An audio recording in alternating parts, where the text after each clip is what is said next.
Off the ball. This is News Talk. Welcome back to the show. Latest in the Premier League. Teams coming back out for the second half at Elland Road, where it is Everton 1, Leeds 0. Elsewhere, we've got about half an hour left in Southampton against Chelsea, with the Saints lead by 2-1. Raheem Sterling scoring for the fourth consecutive game for Chelsea in that one. Mitrovic scoring again for Fulham. He is now the second top scorer in the Premier League with 5 goals so far this season. Fulham lead against high-flying Brighton by 2-1. That game's got about 12 minutes to go, and it is Crystal Palace 1, Brentford 0. Wilf Zaha with the goal for Crystal Palace. Now, don't forget, huge game coming up for the Republic of Ireland women's team on Thursday when they take on Finland. Effectively win that game and they're assured of a place in the playoffs ahead of the next World Cup. If you want to get a full preview of the game, best place to do so is on the Koi Gig Pod. You can get it on the OTB Sports app. It is in association with Cadbury FC, official snack partner to the Republic of Ireland women's national team. It is now time for the football show.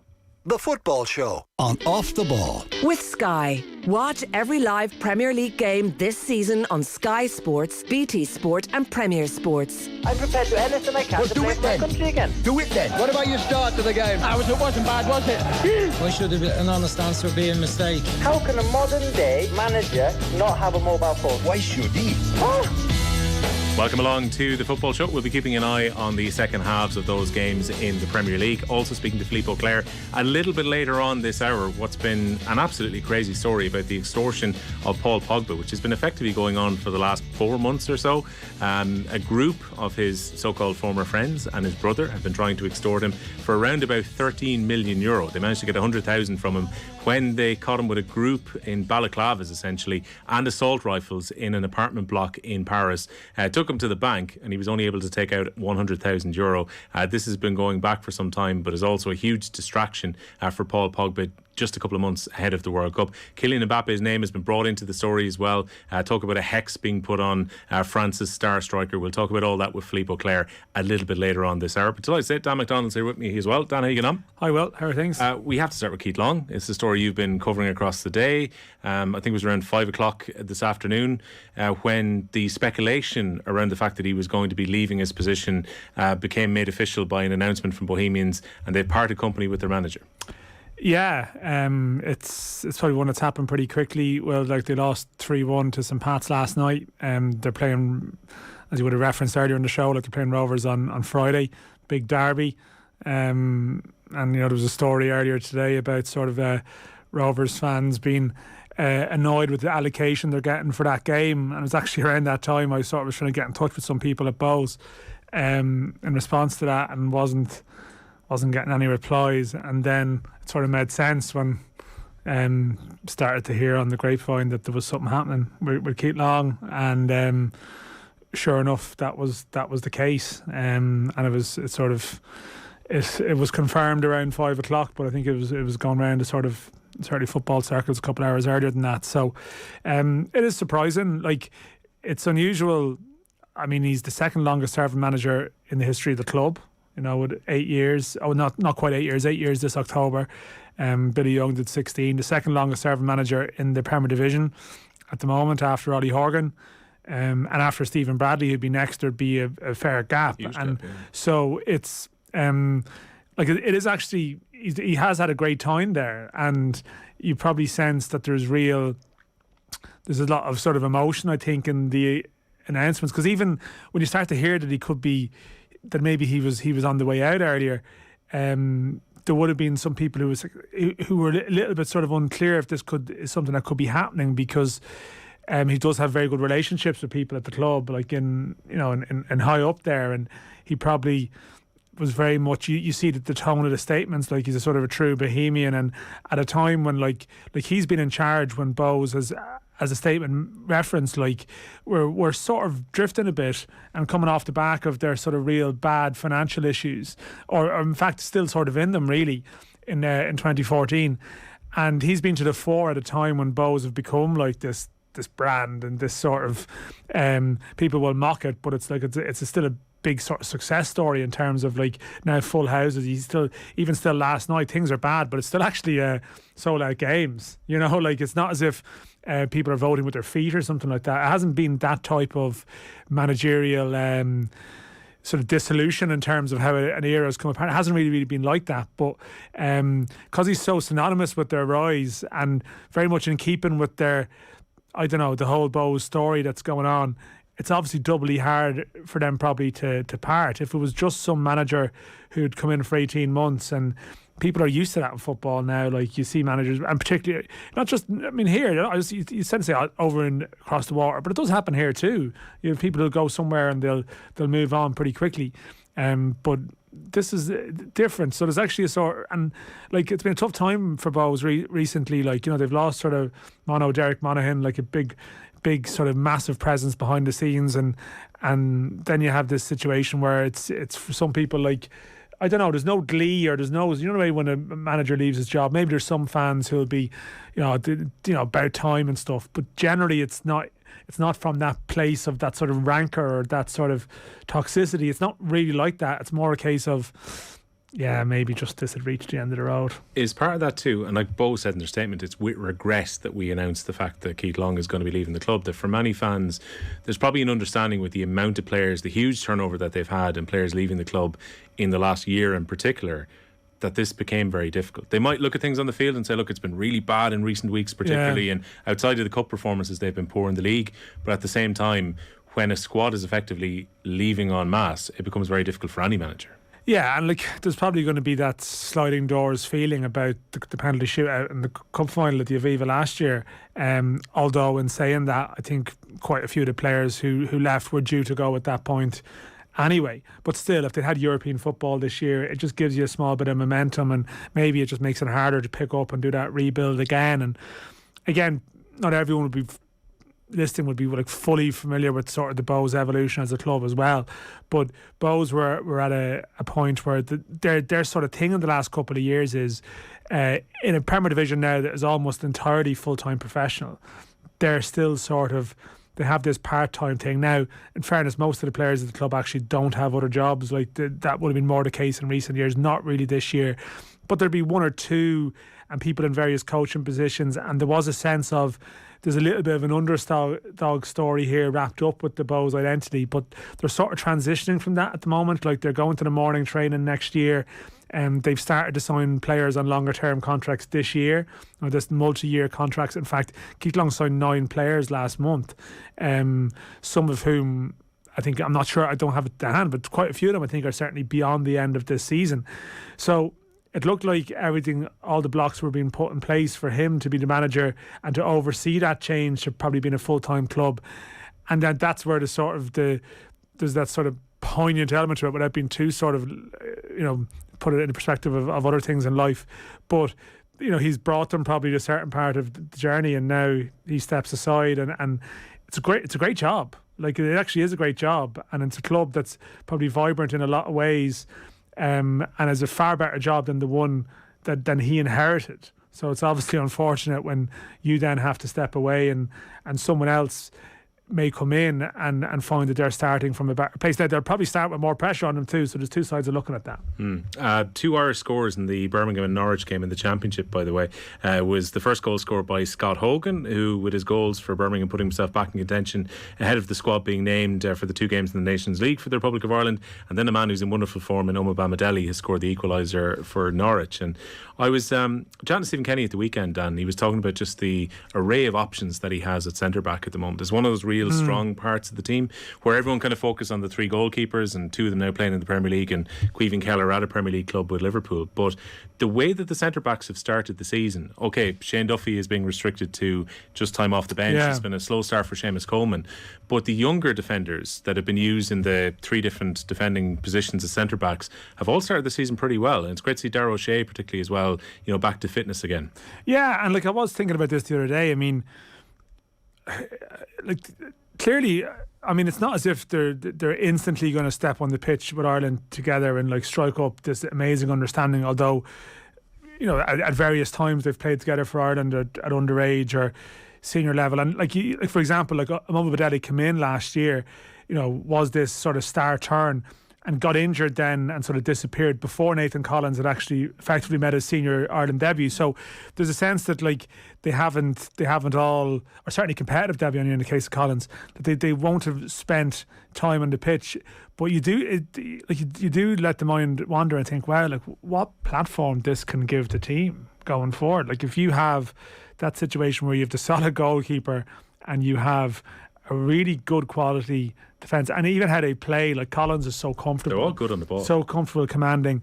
Omoba Badeli as well. Both, like those two in particular, that they're able to sort of take risks. Like they've got a bit of recovery speed, or that ability to sort of like, I suppose, Ireland, they're going to try and play on a bit more front foot and play with a slightly higher line at times, and as a result they have the ability to maybe recover. Occasionally a criticism you can make, and I say you make, I mean people who know the game more than me, you speak to sort of ex-defenders and stuff like that who would point out that sometimes Shane Duffy, there might have been a tendency he might defend a little bit deeper because that's a little bit more his game, whereas and I'm not saying that there won't be a role for Shane Duffy. Like I think there might well be still. The problem is a lack of role for Fulham though. Again, yeah, that's an issue for him in terms of the context of September. Yeah, like Andrews and Kenny were due to go and watch the Brentford against Fulham game to have a look at him, and then Duffy's for Fulham's next game. So like they want to go and look at him. He played a bit in the EFL Cup last week. I think he came on in injury time in the first two games after he got loaned. It's going to be difficult for him to break in. Now he'll probably back his own ability to get into that team, but yeah, I mean I don't know. Like I think there may be times where in a double header they'll decide that you need Duffy for one game and maybe not for another, depending on the scenario. You're still going to, like Ireland, I suppose these international windows, like they disappear into memory and you sometimes forget some of the details. I mean, they have struggled against teams who occasionally operate with a low block against them in Dublin, and I think there's games like that where you possibly realise you're not going to be exposed as much in other ways, and you think, yeah, Shane Duffy, like he can be the middle of the back three but wander forward and get involved and get in the end of crosses from throws, and we've seen how they can do that. So but I do think like you can, that's the minutiae of like games going up. Over the longer term, it is sort of the idea of a team with sort of Collins and Moba Badeli and Darragh O'Shea potentially on the left, or I mean I wouldn't, John Egan is probably, you think he's old in the context of that, he's just gone 30 this at start of this year. Like there's just a range of options there, and I think the good thing is that there's obviously a degree of pecking order, but not really in such a case that like if there's an injury, it's not the end of the world. If you hear even before Darragh Lennon slotted in, Darragh Lennon exceptionally good in that game, I felt, for someone who was new, and he's gone to Middlesbrough and sort of will have aspirations of probably playing in the Premier League still, during his time there. So no, it's a great problem to have, and clearly the next step is still you're going to the midfield department, and that's the next step. But the ability, like the confidence that the team will have, and to be fair, they haven't conceded a huge amount of goals in recent years under successive managers, and that point would be made. But I think the ability to have players who can be suited to the way that Stephen Kenny wants the team to play, that it's not they're good defenders but maybe they don't suit the style. Now it's good defenders who are perfect for the style. I think that's the good thing about it. Leeds have just equalised against Everton, by the way, at Elland Road, and it's Sinestro who's just put the ball in the net for them, so that's now a goal apiece at this stage. And we've also had an equaliser laid on in the Crystal Palace against Brentford game. Brentford have drawn themselves level with just a couple of minutes to go, and it's Vissa who scored the goal. So Crystal Palace 1, Brentford 1. Elsewhere, Fulham lead laid on against Brighton. That's Shane Duffy's on-loan club up against his parent club. Fulham lead 2-1. So it looks like Brighton's unbeaten start to the season is coming to an end. And about 15 minutes to go, Southampton 2, Chelsea 1. As I mentioned, Leeds against Everton coming up in the hour is a goal apiece. And Dan, we've been watching, I don't know, we've obviously been chatting the last few minutes, but Southampton have been really good so far in this game against Chelsea, and had a really good chance to go 3-1 up and went just wide. We're just watching it here, but there was another chance from a corner, and Thiago Silva's flicked one off the line that was definitely going in. It was a header that took a little bit of a deflection, I think, that took it goalwards. Mendy was beaten, and it's a really instinctive flick on the line by Thiago Silva. The ball sort of going in past his right side, and he sort of flicks up his heel and scoops it away. So no, definitely I think 9 attempts to 7 in terms of the match stats in favour of Southampton, and 7-3 on target. So their value for their 2-1 lead, that's for sure. Yeah, things can turn around pretty quickly. Southampton got a couple of goals against Leicester, won that game a couple of weeks ago. We're probably unlucky not to take something from St Mary's against Manchester United at the weekend, and here they are now, doing pretty much all the pressing against Chelsea as we head into the last half hour or so in that game. And if Southampton were to win, they would go above Chelsea in the table. And look, for Chelsea, they need to get probably a forward in, I think, in the next 48 hours. That has to be their priority. Yeah, I don't know, and I think Chelsea's season, it's been strange. They played very well against Spurs and didn't win. Then at the weekend, to be fair, down to 10, and they do a job on Leicester, but there's something still not quite right about how they approach some of their recruitment and how they've left things so late. And you're right about there's sort of been, Pulisic is just going, he's staying, they're keeping him there. Werner's obviously moved along, and Lukaku, and they do. But what do you get at this time other than 27 million for Aubameyang looks a big risk. Yeah, the only thing is, at least if you Chelsea as a club has been a bit mad in recent years, but it does feel like that this manager has a little bit of authority, and that you would presume is his signing, properly his signing, because from perspective of having worked with him before and believing that he can get a response from him, as opposed to at times at Chelsea, at various times you would have felt, again, the manager was being given players as opposed to. So at least then, Tuchel, I see your point about it. I understand the scepticism that people would have about that deal, but at least it's not Shevchenko, it's not Torres, where the feeling was Abramovich wanted those. Yeah, Tuchel is sort of he'll live and die by that decision at least, and if it doesn't work out, it's on him rather than say on the quirks of the club. So that's the Chelsea thing, to give the manager authority. We've seen times in the last year where it seems like he's been backed in that regard, and across the change of regime that he's been backed. So but yeah, I don't know what's realistic to expect from Chelsea this season. I remember last year tipping them to win the league, off the back of the Champions League. Because of Lukaku as well. I think we all fell into that trap. Just completely fell into that trap. Yeah, it was completely wrong. And now, I don't really know. There's still this natural buzz about Arsenal's improvement and people naturally expecting Spurs to be better. And yet there's still a part of you that thinks, would it be really that shocking if Chelsea finished ahead of both of them? It wouldn't be an extraordinary shock, but I think a lot comes down to what happens in the next 2 days, because I thought when Lukaku was going out on loan, and Lukaku made it fairly clear he didn't want to be at the club for this year, it goes back to Inter, and then you end up with Werner going back to Leipzig as well. It became really clear they needed to get a forward in. They had already signed Raheem Sterling, who's a good signing. Yeah, very much so. Yeah. And they made good defensive signings. Cucurella adds an awful lot of depth on the left-hand side, and Koulibaly is a very good defender to be able to bring in to replace Rudiger, and goes effectively straight into the system here. But without bringing in a striker, they were always going to be left short, because you can't really rely on Kai Havertz to be the goal scorer within that team. No, you're right. And it's the way you describe that, it would appear to be clear that they've been waiting for something to come true all along, and this is part of the plan. Why else would you let certain people go? Although there's probably still a book, as much as and Hakim Ziyech, who's on the pitch at the moment, could well be going as well. Yeah, gone to United. Yeah, so there is an element. There's a half a facade of balancing the books for some of these clubs now. Still, that you have to do a small bit of it for sort of housekeeping purposes and for fair play purposes. It's to a degree.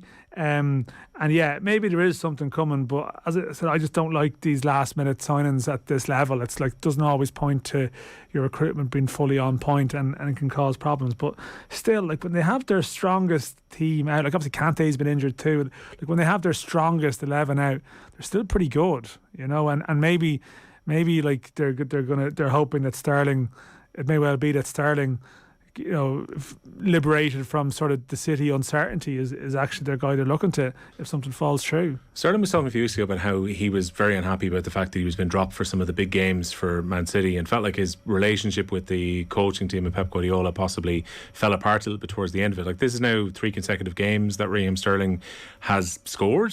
And obviously he wants to get back to top form to try and get guaranteed in the England team for the World Cup as well.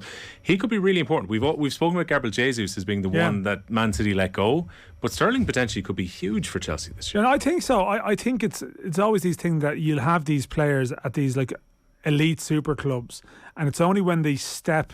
Chelsea are still, let's be fair, they're not many miles off that bracket. They've won the Champions League, more recently or more times than City ever have, but I think it's that sense of like to be operating in that City dressing room and to be a proper player, like involved in a lot of big games, you have to be exceptionally good. And it's when you take them out of that and you put them into a slightly different setting, you realise how incredibly good they are. And I think you probably see that a bit with like Zinchenko, even playing for Ukraine, and you realise, yeah, he's not necessarily. If you'd ask someone last year, name 10 Man City players, they wouldn't name him. But then you see him in that environment, or in a slightly different environment, you realise, well, it also feels like a waste as well. Good. That Zinchenko was a left back and was moved there by Man City to fill a position for them, and then you see him playing for Ukraine, such a comfortable ball player in the middle of the park. Yeah. You're thinking maybe he's not quite able to reach his full potential by actually fulfilling a role for City. Yeah, and may well be that Sterling, like he's got a certain degree of maturity. Like when it came down to it for England, at times, I know he's had negative commentary there, but he pretty much delivered for them. You know, he's been decent for them at key moments. At other times he's got grief, but like he is, I've always been a fan. Like I think he's an excellent player, and it's more now when he doesn't, like, the Pep thing is not for everyone. Like he's clearly an amazing manager, but for some people maybe there's a shelf life where they just can't, there comes the point where they need to sort of just get away from that. And now Sterling's at a slightly older, slightly more mature, and he's at the point where he can flourish. And I think he'd be a terrific signing for them. What do you make? We got to see Mitrovic up close and personal because of Serbia against the Republic of Ireland recently. Mitrovic now has 5 goals in the Premier League since coming back up, and the question mark was always there. The Mitrovic is a 30-plus striker within the Championship, but sometimes maybe he gets labelled as a Dwight Gale type who can't quite get to the Premier League. And it didn't make sense, right? Did it? Like based on his international performances, like, because when you think about it, like for Serbia against Portugal, like Serbia topped that qualifying group of Portugal, and the difference was Mitrovic stepping up at key moments in big games, and like Portugal aren't Championship defenders. Yeah, you know, he is like it was like his, like there was, I know you'd have like David Healy or someone, right, who like he is the outlier every single time. Like, who was like, you know, sort of world class when he played for Northern Ireland, and couldn't even maybe set the Championship alight other than sort of 1 or 2 seasons. But the level of Mitrovic displays for Serbia was just so high level. It didn't make sense that he was a Championship flat track bully. You know, in saying that, I'm not sure if I saw him being a sort of finishing the top 3 in the Premier League goal scoring charts. And he might not, yes. And he may not, but he does look like he could be that sort of 15, 20 goal season at Premier League level, which, to be honest, might be the difference between Fulham staying up and going down. Gavin Bazunu just made a very good save as well. Kovacic header from a corner hits the ground. Bazunu had to kind of readjust a little bit, made a good save, pushed it around the post. It's still a lead for Southampton against Chelsea by 2-1. Elsewhere, it's just finished. Fulham 2, Brighton 1, and a goal apiece between Crystal Palace and Brentford. And like Dan Bazunu at the weekend made a really good double save, particularly the one that Bruno Fernandes, after he saved it, Bazunu had to get back up and use his legs to make the save as well. What I liked about him at the weekend, he's become really commanding and was talking to his defence. His kicking is getting better as he goes along as well. These are the skills he's going to have to pick up in the Premier League that aren't just shot stopping like he had at Rochdale and Portsmouth. Yeah, but look, I don't think he's even become commanding. I think that's his natural personality. It's just being able to translate that to like this stage where he's been watched by more people than ever before. Like I think, you know, you see Gavin Bazunu at 16, and commanding would be a word that would spring to mind just because of how he carries himself. But there was always that little question mark. It wasn't a big one really for people, but it was there. Like, how easily does that adapt, particularly when there's like, I mean, Pearl Mark Travers at the weekend, like, you know, it's a tough gig, and Gavin Bazunu was going to have days like that this year where he concedes Spurs goals. Game early in the year, like he's already had games where he's conceded a lot of goals, and because we're wanting so much from him, but even the new audience in the Premier League are like, oh, who is this guy? Because you concede 4, it's like, who is this keeper? And there's always the danger to overanalyze maybe some of the goals he would concede relative to others. But I think just listening to people and sort of the people who cover that beat and the general tone and the fan reaction and stuff, I think it's pretty obvious they can see he belongs in this company. And yeah, I'm not saying every game is going to be brilliant. He might concede goal mid-sentence while I talk here, but I think over the long haul, I think there's no doubt. I mean, Man City put a buyback clause in that deal for a reason. Like they didn't think this is a guy who'd gone too high by going to City and was dropping down. It was a case of they just didn't have the games for him, but they want control of him just in case he goes on to be what they think he could be. He could have a busy last 15 minutes or so here. Bazunu's got down smartly when Sterling tried to cut the ball back. He's going to take as much time on the ground as he possibly can. Still about 15 minutes left. Southampton continue to lead by 2-1. The Football Show is brought to you by Sky, proud partner of our women's national football team. Don't miss Ireland take on Finland on Thursday night. We'll take a short break. Filippo Clare will join us to take a look at the Paul Pogba story when we come back. Football on Off the Ball. With Sky, get all the football you love in one place across Sky Sports, BT Sport and Premier Sports.